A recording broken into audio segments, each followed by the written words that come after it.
इंसाफ इत्तेहाद के बाद आता है। दोबारा कहता हूं कि मजलूम लोग जब तक अपने अंदर इत्तेहाद कायम नहीं करते तब तक वो इंसाफ हासिल नहीं कर सकते। अगर आपके ऊपर अन्याय करने वाले लोगों से आप उम्मीद करते हैं कि वो इंसाफ कायम करेंगे, मुझे लगता है कि ये दुनिया के इतिहास के विपरीत तजर्बा है, ऐसा होने वाला नहीं है। एक तो ये बात है। दूसरी बात कि इंसाफ हासिल करने के लिए संगठित शक्ति का होना जरूरी है, वो इत्तेहाद से होगा। अगर आप इंसाफ कायम करना चाहते हैं तो आपके पास संगठित शक्ति चाहिए। अगर आपके पास संगठित शक्ति नहीं है तो आप इंसाफ कायम नहीं कर सकते। तो इंसाफ कायम करने के लक्ष्य को पूरा करने के लिए इत्तेहाद होना चाहिए, एकता होनी चाहिए, और एकता मजलूमों के बीच में होनी चाहिए।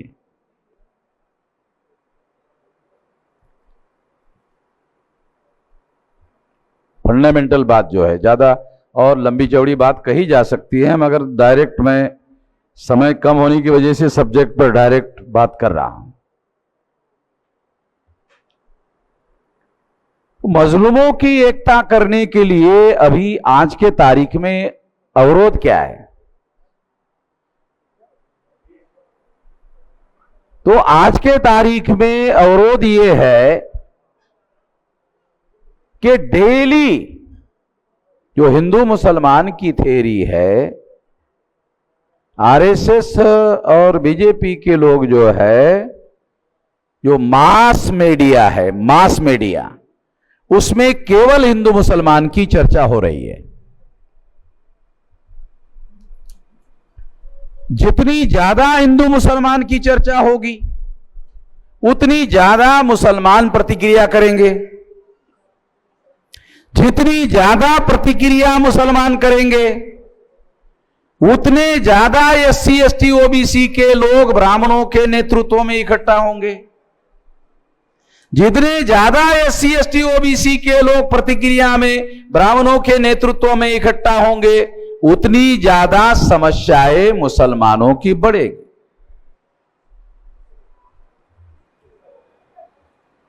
इसको सबसे ज्यादा समझना जरूरी है आज के तारीख में भारत में।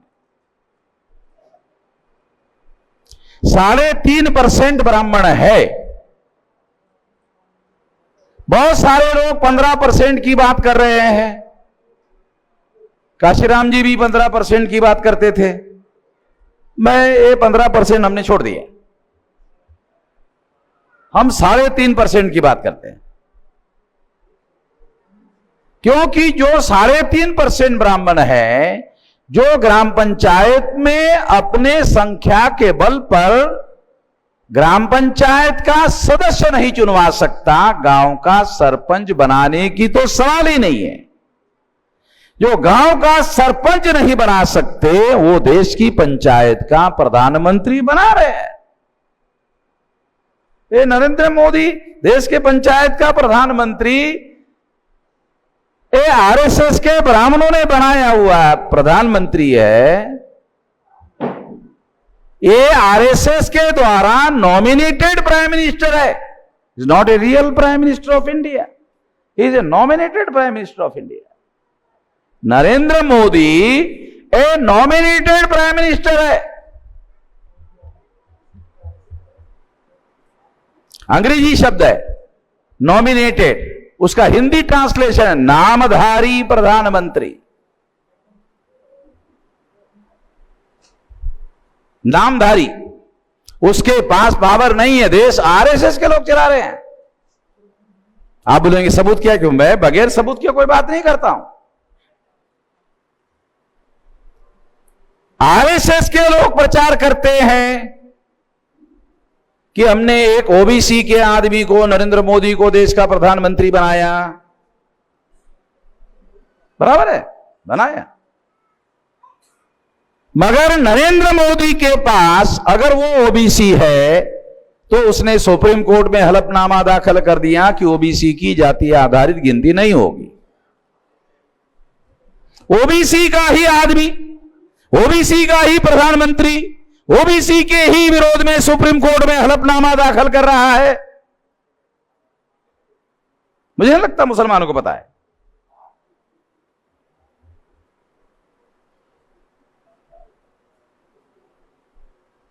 अरे जब ओबीसी का ही प्रधानमंत्री है, ओबीसी के ही विरोध में सुप्रीम कोर्ट में हलफनामा दाखिल कर रहा है, ये नेचुरल नहीं है, ये स्वाभाविक नहीं है। अगर इस बात को समझने के लिए उदाहरण दो, ये दुनिया में गधे से गधे आदमी को ढूंढो, होता नहीं है प्रैक्टिकल में। या तो गधा होता है, गधे से गधा नहीं होता। समझाने के लिए बता रहा हूं, गधे से गधे आदमी को ढूंढो, उसके हाथ में कुल्हाड़ी दो और उसको कहो ये बाया पैर ये कुल्हाड़ी से काटो, तो गधे से गधा आदमी कहेगा मैं गधा जरूर हूं मगर इतना गधा नहीं हूं कि अपने हाथ से अपना पैर काटूं। गधे से गधा आदमी भी इस बात को मानने के लिए राजी नहीं होगा। तो नरेंद्र मोदी न गधा है न गधे से गधा है? घंटा घंटा 1.5 घंटा भाषण करता है, लोग सुनना नहीं चाहते फिर भी बोलता रहता है, और उसका ही सुने इसलिए सारे टीवी पर चलाता है कि कोई टीवी ऐसा नहीं होना चाहिए कि उसका भाषण ना रहे। सारा कोई भी टीवी का चैनल खोलो उसी का चलते रहता है। यानी उसको मालूम है अगर एक टीवी पर भी मेरा भाषण नहीं रहा तो सब बंद कर देंगे और उसी को झूला करेंगे, तो सभी टीवी पर चला देता है। एनडीटीवी वाले भी चलाते हैं, जिसको लोग बोलते यार ये एनडीटीवी वाला थोड़ा सा अच्छा है, उसको भी मैंने खोल के चला, उसको भी चलता रहता है।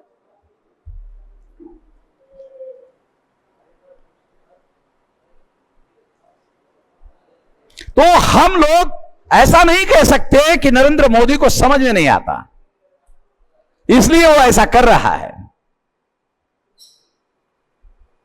तो असली वजह क्या है? असली वजह वो नॉमिनेटेड रिप्रेजेंटेटिव है, नामधारी प्रतिनिधि है, और खराब भाषा में, ये तो कॉन्स्टिट्यूशनल लैंग्वेज हो गई क्योंकि कॉन्स्टिट्यूशन की भी एक लैंग्वेज है। मैं देसी लैंग्वेज में बोलता हूं, देसी हिंदी में बोलता हूं। रखा हुआ प्रधानमंत्री है, समझ में देसी भाषा है, इससे बुरा शब्द नहीं है कोई। ये ब्राह्मणों का रखा हुआ प्रधानमंत्री है, और ब्राह्मणों में भी आरएसएस का रखा हुआ प्रधानमंत्री है। इससे कोई बुरी लैंग्वेज नहीं है।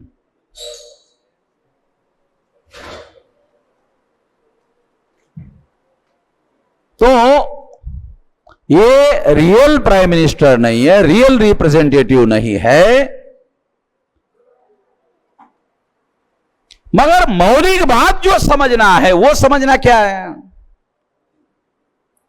जब हिंदू मुसलमान का मामला चर्चा का विमर्श का विषय बनता है और पिछले 2014 से अभी 2022 चल रहा है, डेली हिंदू मुसलमान हिंदू मुसलमान हिंदू मुसलमान और हिंदू मुसलमान।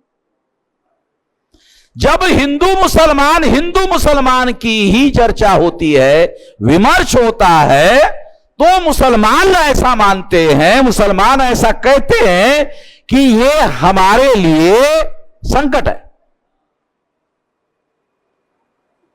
ये हमारे लिए समस्या है, ये संकट बढ़ाने वाली बात है।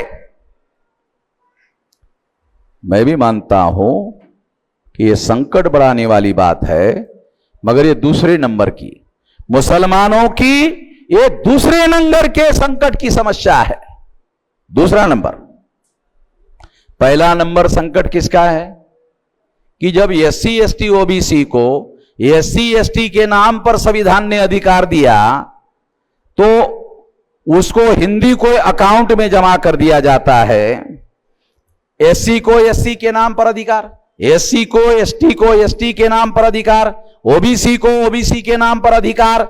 जब एससी एसटी ओबीसी को हिंदू के अकाउंट में जमा कर दिया जाता है और हिंदू के अकाउंट का अकाउंट होल्डर ब्राह्मण है। आ रहा है, समझ में आ रहा है? एससी को संवैधानिक अधिकार, एसटी को संवैधानिक अधिकार, ओबीसी को संवैधानिक अधिकार, एससी एसटी ओबीसी के नाम पर अधिकार, हिंदू के नाम पर कोई अधिकार नहीं। मैं यहां जो एससी एसटी लोग ओबीसी के लोग बैठे हैं ना, वो थोड़ा वो भी जान ले। मैं आप लोगों को बताना चाहता हूं कि जब एससी एसटी ओबीसी के लोगों को हिंदू बनाया जाता है, हिंदू विमर्श के वजह से, चर्चा की वजह से, तो उनके सारे संवैधानिक अधिकार समाप्त हो जाते हैं। तो पहले नंबर का संकट मुसलमान का नहीं है। हिंदू मुसलमान के विमर्श से, हिंदू मुसलमान की चर्चा से एससी एसटी ओबीसी का अकाउंट 0 हो जाता है और 3.5% ब्राह्मण का अकाउंट में एससी एसटी ओबीसी के 74% लोग जमा हो जाते हैं और एससी एसटी ओबीसी का अकाउंट 0 हो जाता है। और ये जो हिंदू नाम के अकाउंट में जमा हो जाता है, इसका अकाउंट होल्डर ब्राह्मण है। अब देखो कानून क्या कहता है, आपने बैंक में अकाउंट निकाला तो आप ही मालिक है। ये हिंदू का मालिक हिंदू नहीं है। ये भी आपके समझ में नहीं आता। ये भी थोड़ा मुस्लिम लोगों का जो है ना, ये समझना भी बहुत जरूरी है कि ये हिंदू का जो अकाउंट है देश में, इसका मालिक हिंदू नहीं है, इसका मालिक ब्राह्मण है। जब मुसलमान के विरोध में फसाद करना होता है तो कोई ब्राह्मण मुसलमान का घर जलाने के लिए कभी सामने नहीं आता। कभी भारत में जितने फसादात हुए, सारे डॉक्यूमेंट रिकॉर्ड चेक कर लो, एक भी ब्राह्मण नहीं मरा फसाद में। अरे जाता ही नहीं तो फसाद में मरेगा कैसे ब्राह्मण? अरे क्या तुम समझते नहीं हो भाई? अरे फसाद में शामिल होगा ब्राह्मण तो मरेगा या तो मारेगा, दो ही बातें होगी ना। जाता ही नहीं तो साले मरेगा कैसे? कोई रिकॉर्ड अवेलेबल नहीं है। माइनॉरिटी कमीशन के लोगों को पूछा मैंने, माइनॉरिटी कमीशन के चेयरमैन को पूछा कितने फसाद, कहा क्या गिनती करे भाई। फसाद जो है, इतने फसाद। कांग्रेस का हमारे ऊपर कर्म है। मैंने कहा कर्म का क्या मतलब है? कृपा है।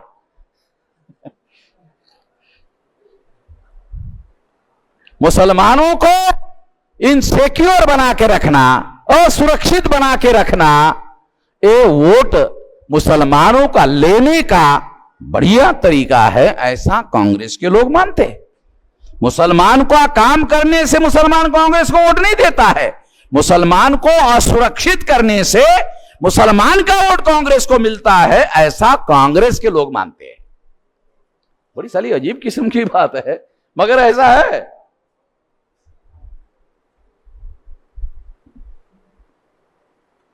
तो मैं बुनियादी बात आपको बता रहा हूं, बहुत फंडामेंटल बात बता रहा हूं।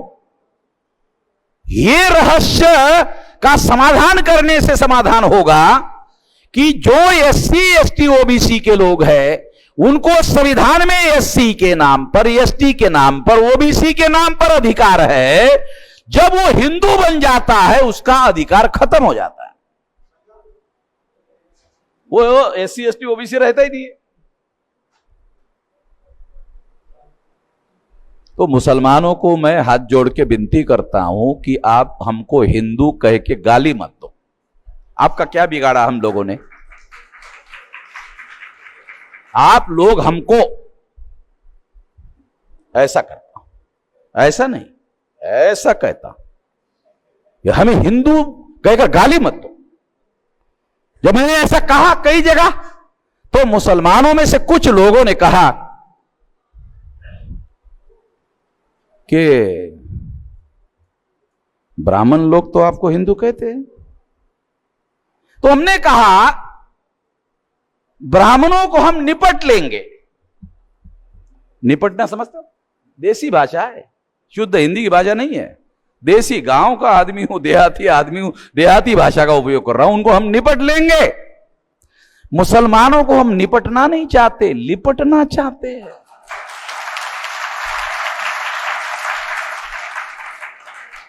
उनसे निपटना नहीं चाहते, उनसे निपटेंगे। वो हजारों साल के दुश्मन है। तो आपको बताने के लिए कह रहा हूं कि आप हमें हिंदू मत कहो, ब्राह्मणों को कहने दो, उनको निपट लेंगे।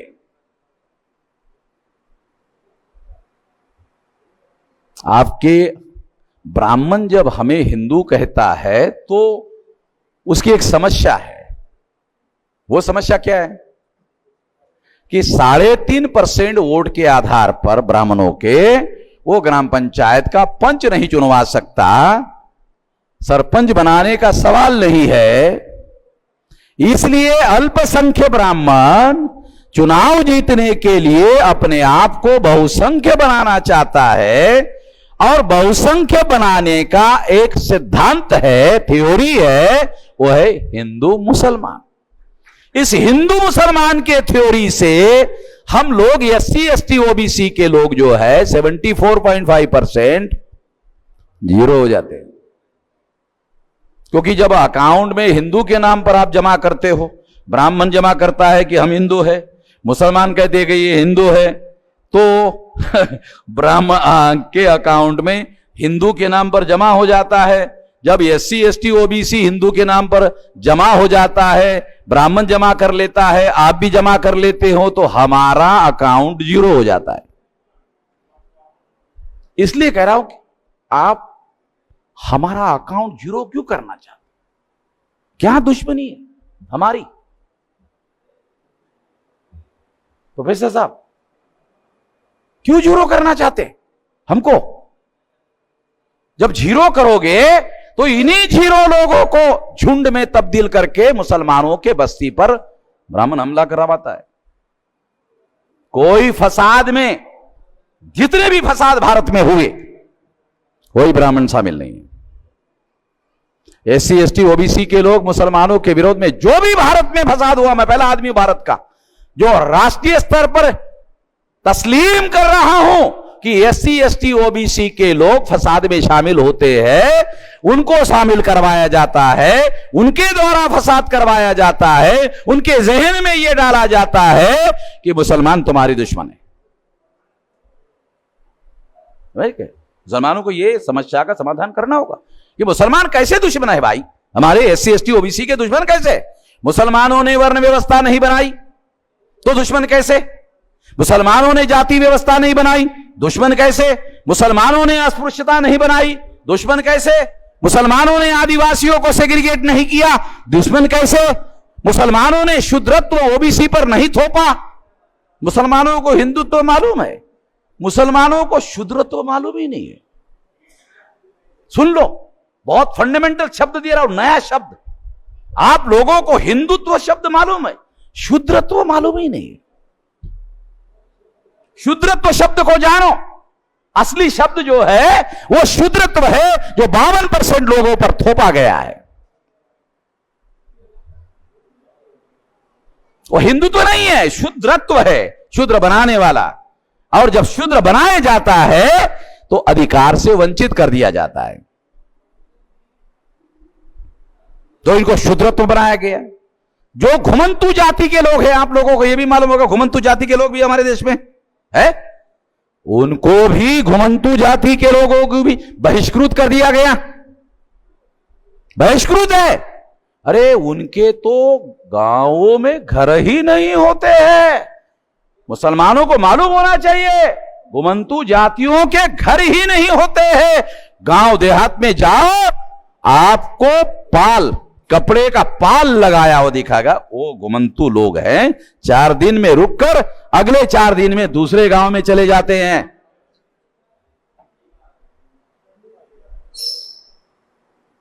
महिलाओं को दास, कोई अधिकार नहीं है।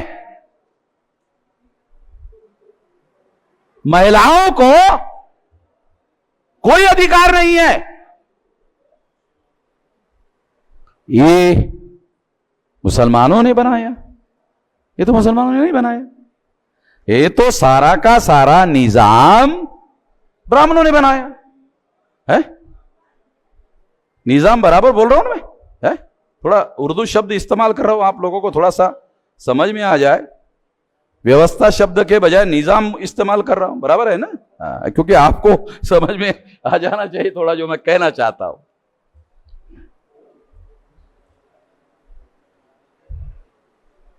तो मुसलमानों ने जब ये व्यवस्था बनाई नहीं, तो मैं SC ST OBC के लोगों को कहना चाहता हूं मुसलमान हमारे दुश्मन कैसे? ब्राह्मणों ने उनके दिमाग में डाला, किसी ने भी नहीं डाला। ध्यान रखो, किसी ने भी उनके दिमाग में नहीं डाला। मैं 15% की बात क्यों नहीं करता हूं? क्योंकि दूसरे लोग दूसरे के दिमाग में नहीं डाल रहे हैं, ये डालने का सारा काम ब्राह्मण कर रहे हैं। इस्लाम की थियरी है मजलूम और जालिम की। तो जालिम को समझने का एक नया सिद्धांत बताता हूं। जो ताकतवर है वो जालिम हो सकता है, जो शक्तिशाली है वो जालिम हो सकता है। देखो, बहुत खास बात बता रहा हूं। मुसलमान कहते हैं, मुझे बार बार कहा कि हमको बार बार ठगा गया, हमारे साथ बार बार धोखा किया गया। मैं मुसलमानों को आत्म परीक्षण करने के लिए कहता हूं कि क्या आपने ताकतवर लोगों को वोट दिया कि नहीं दिया? जब बीजेपी को परास्त करने का समय आता है तो परास्त करने के लिए आप ताकतवर लोगों को चुनते हो, मजलूम को नहीं चुनते हो, ताकतवर को चुनते हो। तो ताकतवर कभी कभी जालिम हो सकता है, ध्यान रखो। एग्जाम्पल, 30% बंगाल में मुसलमान है, 2% ब्राह्मण है, 30% पूरी ताकत के साथ ममता बनर्जी के साथ खड़ी है कि नहीं? कदीर साहब, ममता बनर्जी जो है बीजेपी को परास्त करने के नाम पर एक ताकतवर जालिम, समाज व्यवस्था में भी जालिम और ताकत के हिसाब से भी जालिम, इस जालिम को आपने और ताकत बख्शी, और ज्यादा ताकतवर बनाया। ये आजकल के हालात के मुताबिक मैं जालिम की व्याख्या कर रहा हूं, आपको समझ में आ जाए इसलिए। इस्लाम क्या दुनिया में फैला कैसे? वो हर परिस्थिति में मजलूम के समर्थन में खड़ा। कदीर साहब, मैं आपको जो इतिहास मैंने पढ़ा, मैं कल आपको कहा कि मुझे हदीस दे दो मोहम्मद साहब की, तो मैं सबूतों के साथ बोलूंगा। फिर मोहम्मद साहब जो है वो कैसा काम करते थे? मुसलमान उदाहरण के लिए मोहम्मद साहब का नाम देते हैं, अमल नहीं करते। उदाहरण के लिए मोहम्मद साहब का उदाहरण देते हैं, अमल नहीं करते। मजलूम के समर्थन में दुनिया में हर हालत में मुसलमान खड़े रहे। इस्लाम फैलने का, दुनिया में इस्लाम का फैलाव हुआ, उसकी वजह यह है कि वो हर हाल में, हर स्थिति में, हर परिस्थिति में मजलूम के समर्थन में खड़े हो गए। इसलिए उन्होंने, मजलूमों ने इस्लाम को स्वीकार किया। इसके लिए वो जो प्रचारक थे उन्होंने अपने जीवन को संकट में डाला। इतिहास है, हिस्ट्री है। मुसलमान अपनी सुरक्षा को प्राथमिकता दे रहा है और जालिम को और ज्यादा ताकतवर बना रहा है। रियलिटी, जितना ज्यादा ताकतवर को ताकतवर बनाएगा मुसलमान, उतना ज्यादा संकट में फंसेगा। इस्लाम के सिद्धांत के अनुसार मजलूम के समर्थन में खड़ा होना होगा और मुसलमानों को संकट में अपने आप को डालना होगा। जितना मजलूम के समर्थन में मुसलमान अपने आप को संकट में डालेगा, उतना सुरक्षित हो जाएगा। देखो, बहुत नया सिद्धांत बता रहा हूं, फंडामेंटल बात बता रहा हूं। कोई SC ST OBC का आदमी ब्राह्मण के कहने पर मुसलमान के घर पर चलकर जाने के लिए ताराजी नहीं होगा अगर ऐसा आप करोगे।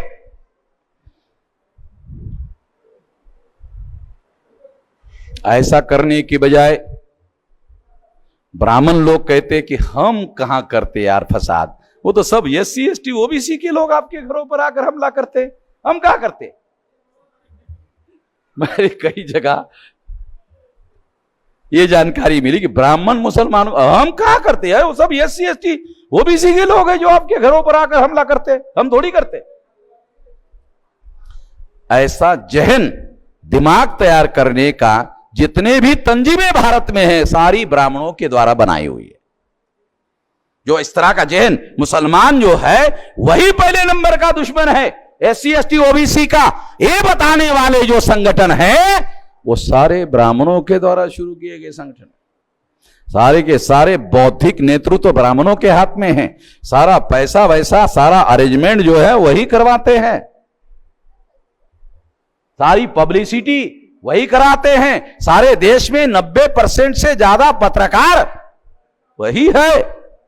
SC ST OBC और मुसलमान में फसाद होता है और वही ब्राह्मण पत्रकार दूसरे दिन के अखबार में लिखता है फसाद में हुआ क्या, SC ST OBC वर्सेस मुसलमान। अखबार में खबर क्या आती है, हिंदू मुसलमान का फसाद हो गया है। तो SC ST OBC पढ़ता है हिंदू मुसलमान का फसाद। हम हिंदू है क्या, हम हिंदू है क्या। वो जो पढ़ने वाला है उसको मालूम ही नहीं साला वो हिंदू है। वो फसाद में जब अखबार में लिखकर आता है तब तो उसको हम हिंदू है क्या। तो फसाद SC ST OBC को हिंदू बनाने का ब्राह्मणों के द्वारा बनाया हुआ राष्ट्रीय कार्यक्रम है। हिंदू बनाने का, हिंदू है नहीं तो बनाना पड़ेगा ना। कोई SC ST OBC का आदमी हिंदू नहीं है, वो प्रतिक्रिया में हिंदू बनता है।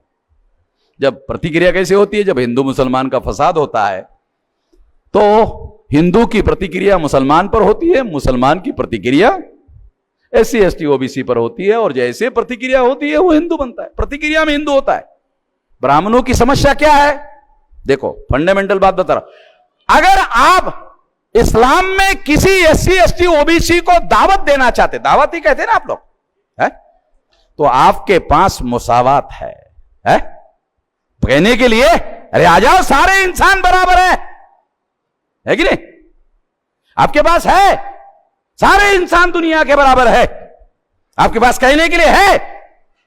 आ जाओ तुम एक गिलास से पानी पियो, देखो वो गिलास झूठा पानी मैं पीता हूं। आप ऐसा भी करके दिखाते हैं क्योंकि ये प्रीचिंग है, कुरान की फंडामेंटल प्रीचिंग है बराबर है ऐसा। तो आप ऐसा कह सकते हो। ब्राह्मणों के पास कोई धर्म ग्रंथ ऐसा नहीं है जो ये कहता हो कि सारे इंसान बराबर है। नहीं, वो क्या, नहीं नहीं नहीं नहीं, सारे इंसान बराबर नहीं है, ब्राह्मण सबके ऊपर है, फिर उसके नीचे क्षत्रिय है, फिर उसके नीचे वैश्य है, फिर उसके नीचे शूद्र है। और आप लोगों को इतना ही मालूम है, मुझे ज्यादा मालूम है क्योंकि मैं अंबेडकर को पढ़ता हूं, बाबा साहब अंबेडकर को पढ़ता हूं। वो कहते हैं ये 4 से भी और आगे है। तो क्या है, अछूत 5वां है। अछूत जो है वर्ण व्यवस्था में नहीं है। शूद्र और अछूत अलग अलग है। जो शूद्र है वो छूने लायक है, जो अछूत है वो छूने लायक नहीं है। मुसलमानों को पता ही नहीं ये दो चीजों का फर्क। शूद्र जो है वो छूने लायक है यानी टचेबल है, और जो अछूत है वो अनटचेबल है। उसके नीचे और है, वो क्या है, आदिवासी है, जिसको ब्राह्मण लोग देसी भाषा में कहते हैं जंगली है। जंगली, जंगली का मतलब समझते हो? अरे तो इंसान ही नहीं है सारे, तो जंगली लोग हैं। तो आदिवासियों को कह रहे तो जंगली है? उसके नीचे, अछूत के नीचे, ये वर्ण व्यवस्था के बाहर। बाबा साहब अंबेडकर ने कहा ये आउटकास्ट है, यानी वर्ण व्यवस्था के बाहर के लोग हैं। कौन कौन है? अछूत है, फिर आदिवासी है जिसको वो लोग जंगली कहते हैं, उसके नीचे और है एक और लोग है, वो कौन है? Criminal tribe, nomadic tribe, criminal tribe, nomadic tribe, यानी वर्ण व्यवस्था के बाहर 3 बड़े समूह है। शेड्यूल कास्ट के जातियों की संख्या 1703 जातियां है, 1703 टुकड़े हैं। आदिवासियों के 801 टुकड़े हैं और लगभग 200 टुकड़े नोमैडिक टाइप के हैं। गिनती करो, इतने टुकड़े ब्राह्मणों ने किए, इतने बाहर है, वर्ण व्यवस्था के बाहर है, आप लोगों को पता ही नहीं है।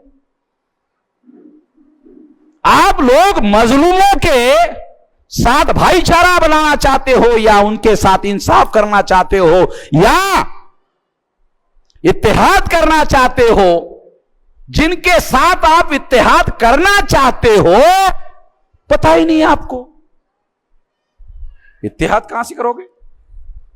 जिनसे आप इत्तेहाद करना चाहते हो, एकता करना चाहते हो, आपको पता ही नहीं है कि ये लोग मजलूम है, ये मजलूम है, इनके साथ इत्तेहाद होना चाहिए, उनके साथ मुसावात होना चाहिए, उनके साथ इंसाफ होना चाहिए। और इसके लिए मुसलमानों ने भारत में अपने आप को संकट में नहीं डाला, इसलिए मुसलमान संकट में है। इसके लिए मुसलमानों ने अपने को संकट में नहीं डाला, इसलिए मुसलमान संकट में है।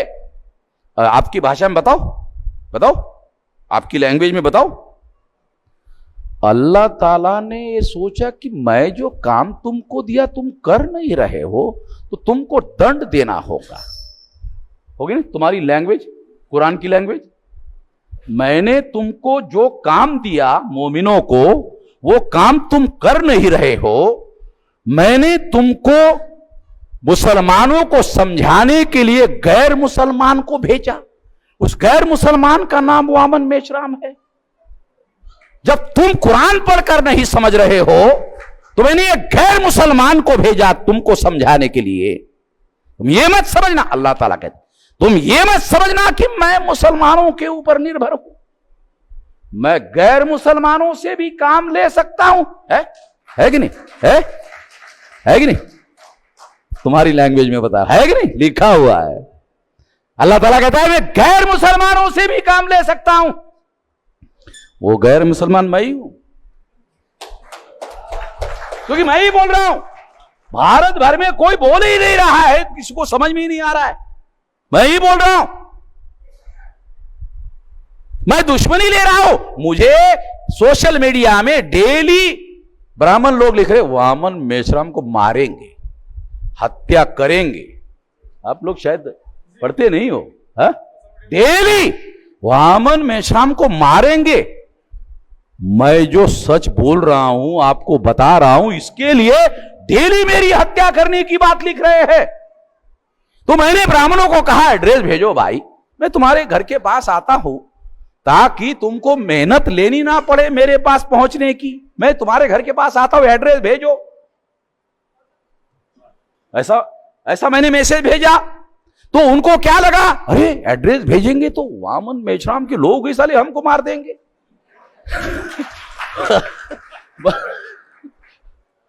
अब उनको मालूम हो गया अब ये मामला अकेले वामन मेश्राम का नहीं है। और मुझे वामन मेश्राम का और डर का आपस में कोई संबंध नहीं। डर मेरे डिक्शनरी से हमने खत्म कर दिया है। मैं उन लोगों के खानदान का आदमी हूं। भीमा कोरेगांव में हमारे 500 पुरखों ने 28,000 पेशवा ब्राह्मण को मारा। 500 मेरे पुरखों ने, मैं जिस खानदान का हूं उसके 28,000 पेशवा ब्राह्मणों को मारा। और दुनिया के इतिहास में कोई उपलब्ध इतिहास नहीं है जो उस हमारे लोगों के लीडरशिप कर रहा था अंग्रेज, वो कैप्टन था। उसने कहा हमारे लोगों को 28,000 लोग हैं, मारे जाएंगे, सब पीछे चले जाते। तो हमारे लोगों ने ना लड़ाई होगी,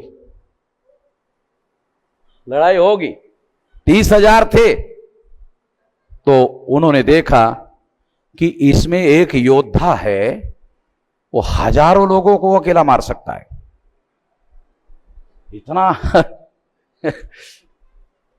उसका नाम सुनकर रात के 2 बजे 2000 ब्राह्मण भाग गए। तो 30,000 में से 28,000 रह गए। उसका नाम सुनकर उसको पता चला, 2000 भाग गए। 28,000 को 500 लोगों ने मारा। उस खानदान का हूं मैं इधर रिकॉर्ड में बोल रहा हूं। मेरे को मारना, मैं उसके घर के पास जाने के लिए तैयार हूं, वो मुझे एड्रेस ही नहीं दे रहा है।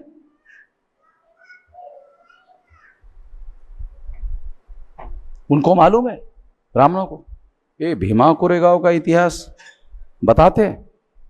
तो मैं आपको बताना चाहता हूं कि जो मुसलमान हैं वो कुरान के मौलिक सिद्धांतों के लिए अपने आप को जब तक संकट में नहीं डालेंगे तब तक संकट में रहेंगे। अगर मोमिनों को दुनिया में लाया अल्लाह ताला ने तो वो काम करने के लिए लाया। अगर वो काम आप नहीं करते हो तो फिर अल्लाह ताला का दूसरे से काम लूंगा। तो अल्लाह ताला कहेगा कि मैंने आपको कुरान पढ़कर आप समझ जाओगे, नहीं समझे, फिर मैंने वामन मेचराम को भेजकर समझाया, फिर भी नहीं समझे, तो तुमको संकट में डाले बगैर अब तुम समझने वाले नहीं। ये जो मुसलमानों का संकट है, ये अल्लाह ताला का तुम लोगों को संकट में डालने का काम है।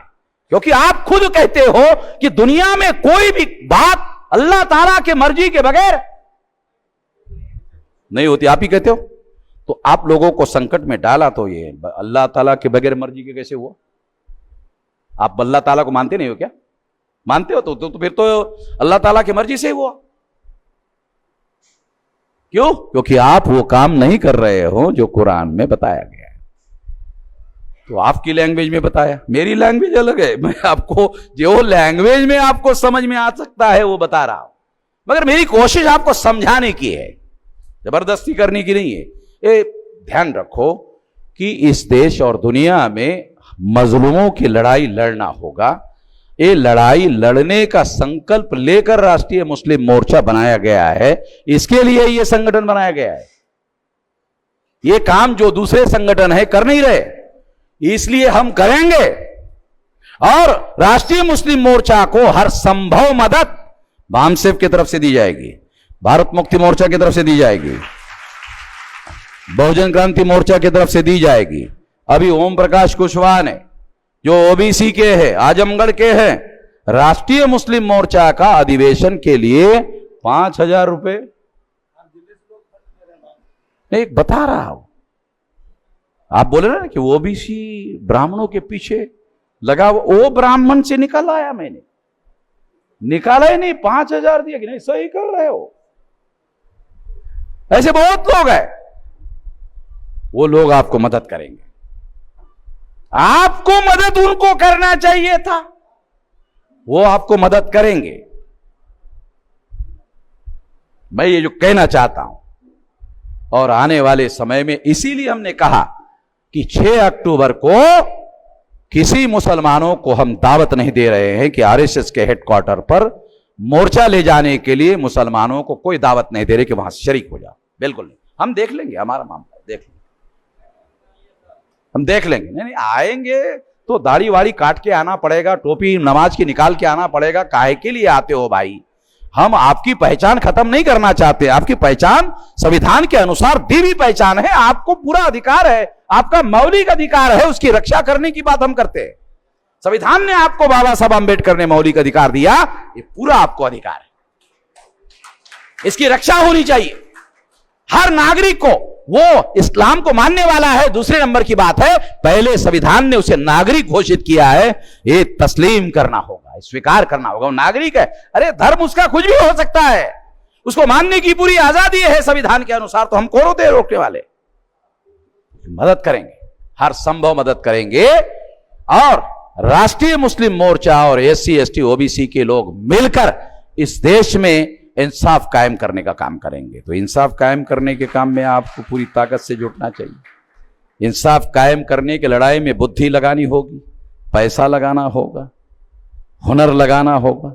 बुद्धि, पैसा, हुनर, समय देना होगा, श्रम, मेहनत, 5 बातें आपको लगानी होगी।